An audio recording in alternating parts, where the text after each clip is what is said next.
The police and army in Bangladesh are actively pursuing students. In some areas, police vans were seen running over students, while in others, helicopters were seen landing on university rooftops. Thousands of students were protesting in the streets. Some organized rallies, while others participated in protest marches. The student movement spread so rapidly that they were forced to block roads, highways, and even the railway system. The situation escalated to the point where the Bangladesh government deployed the army alongside the police to confront the students.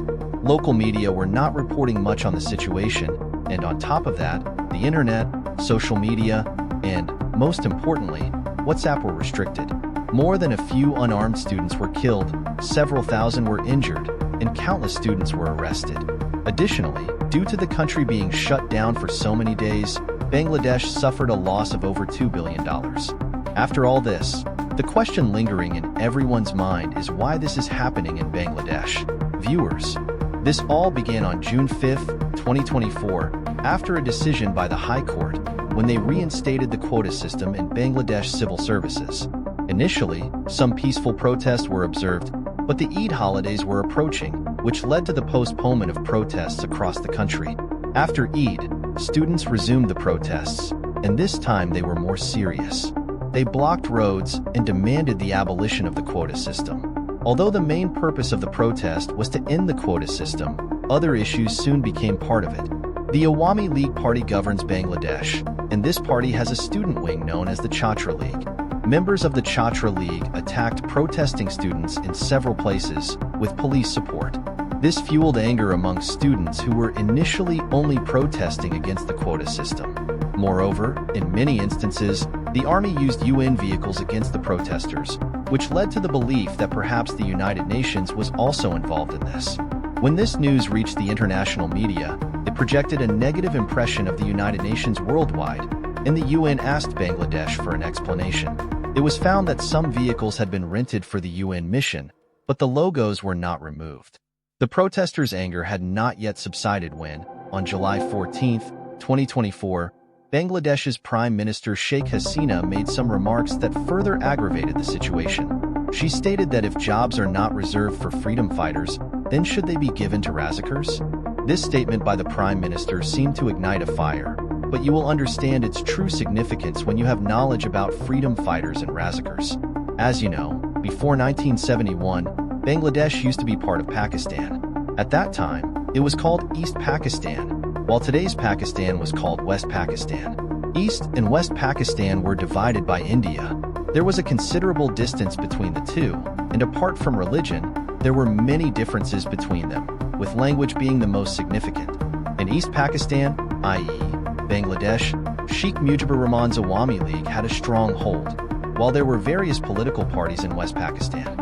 At that time, martial law was imposed in Pakistan, and General Yahya Khan, who was the chief martial law administrator, was responsible for conducting general elections in Pakistan. In these elections, the Awami League of East Pakistan achieved significant success by winning 167 out of 169 seats in East Pakistan. Since the total number of seats in Pakistan's National Assembly was 300, this meant that the Awami League, having more than half the seats, could easily form a government in the National Assembly of Pakistan.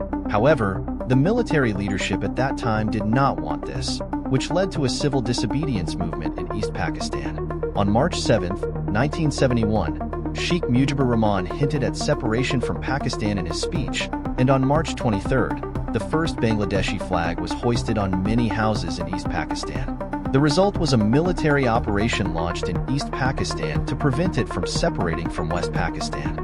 The war for Bangladesh's independence continued for the next 9 months, during which some military units in East Pakistan formed their own force to gain independence from Pakistan, known as Bangladesh Forces or Mukti Bahini, or Freedom Fighters. On the other hand, the group in Bangladesh that supported West Pakistan was called razziakers. In the last 2 weeks of this war, Bangladesh received support from India, and thus East Pakistan separated from the West and became Bangladesh. Since Bangladesh gained independence with the help of the freedom fighters, Sheikh Mujibur Rahman, who had become the president of Bangladesh, set aside a separate 30% quota for freedom fighters in the Bangladesh civil services.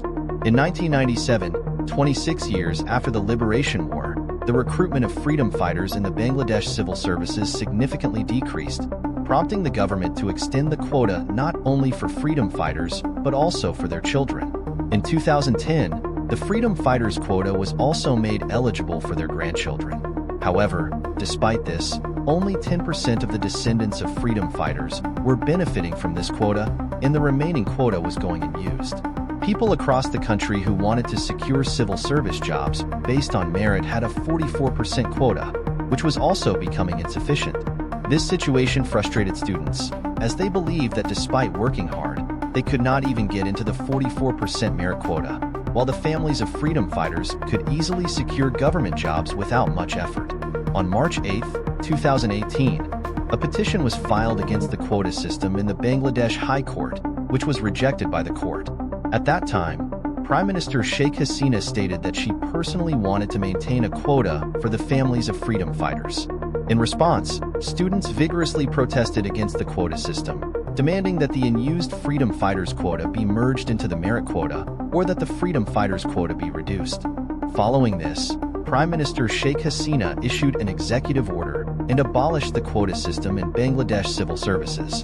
There was silence for a few years, but then suddenly, on June 5, 2024, the Bangladesh High Court cancelled Sheikh Hasina's executive order and reinstated the quota system, leading to protests starting again. When the situation became excessively tense, on July 21, 2024, the Supreme Court of Bangladesh issued an order for significant amendments to the quota system. According to this order, 93% of the quota was allocated for merit, which was previously 44%, and the freedom fighters quota, which was previously 30%, was reduced to 5%.